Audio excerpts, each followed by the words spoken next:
It's time now for a dose of culture, and for that I'm joined by Olivia Salazar-Winspear in the studio. Hello there, Olivia. Hi. And Prime Minister Castex announcing last night that we will not be getting any cultural activities for Christmas. So what are people saying as a result? I know, bad news for us culture lovers. The museums, theatres and cinemas we hoped would open after December 15th are now closed until January 7th at the earliest. And the major feeling, of course, is frustration. Everyone here in the arts in France is exhausted. They really did think they were reopening their museums. They'd prepared exhibitions. Theatres were rehearsing their plays and ballets. And movie theatres were preparing for a very important month for new releases. December's typically a lucrative time in cinema. We had Wonder Woman 1984 coming up, The Witches, family films that typically attract lots of people. Understandably, some in the industry are now quite angry, like producer and distributor Jean Labadie. It's the third time this year that we've been told, literally the day before, that we're staying closed and that we'd prepared everything for new releases. We've invested €1 million in films and we can't make any of that back. There's also a feeling of incomprehension. Why has the cultural sector been targeted here, especially when it comes to the potential risk when visiting cultural venues? Because some people have admitted the risk is pretty low. Former Culture Minister Aurélie Filippetti tweeted her disappointment, saying that keeping museums closed after December 16th is illogical because with no foreign tourists at the moment, our establishments can easily accommodate visitors in the same health and safety conditions as shops do. And Filippetti's point was quite aptly illustrated by a video published and distributed by Le Pacte Film Studio. It shows the difference between how people are behaving in public transport and in shops. You can see quite large crowds there, and how they've been practicing social distancing in cinemas, as you can see, spaced out while they were open. It does seem that objectively it was a lot more crowded in shops than in museums. Now, what about people working in those industries, Olivia? I mean, the economic impact of that sort of stop-start lockdown must be hurting both businesses and individuals alike. Yeah, absolutely, especially here in France, where the culture sector is huge. It accounts for 2.3% of GDP. We're talking some 80,000 businesses and establishments focused on the arts. That's 670,000 jobs. And just for a bit of context and comparison, that's almost double the car industry.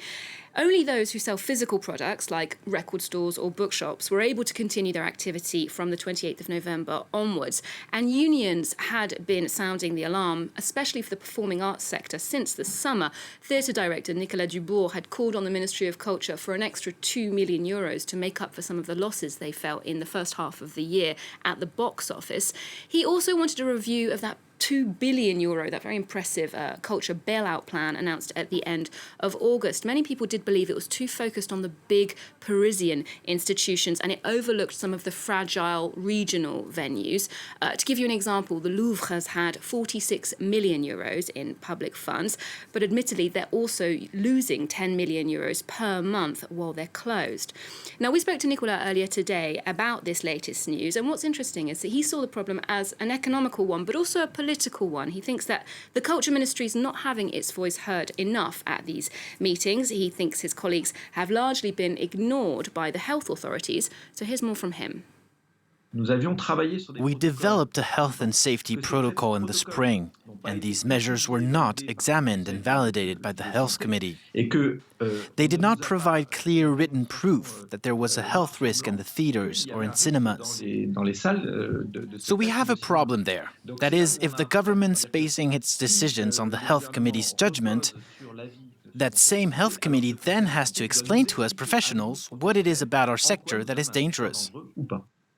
So here in France, at least, arts and culture will have to stay within the confines of our homes, Olivia. So how can we console ourselves in the meantime? Well, if you can bear to look at a screen anymore, Annette, there are some exciting new projects. I promise that these are worth it. One of them is from a local venue, the Théâtre de Châtelet. They've invited musicians like Fatoumata Diawara, Damon Albarn and Sébastien Tellier to record a series of special performances on their roof. Of course, you get a free view of Paris there. It's quite beautiful. The English National National Ballet has put their digital season online. They've got a ballet on demand channel. Now, these are some really vibrant contemporary choreographies that were specifically designed to be seen on a screen, not live. The production design is very edgy, definitely worth checking out.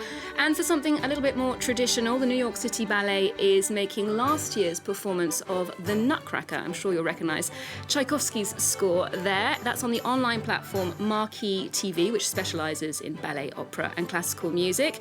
Of course, you've got dancers from the School of American Ballet, an onstage snowstorm, the Sugar Plum Fairy, and if you dim your lights enough, it's almost like being there. Almost, Olivia. Almost. That's all I'm going to say. Thanks for that. That's Olivia Salazar-Winspear with the latest on culture.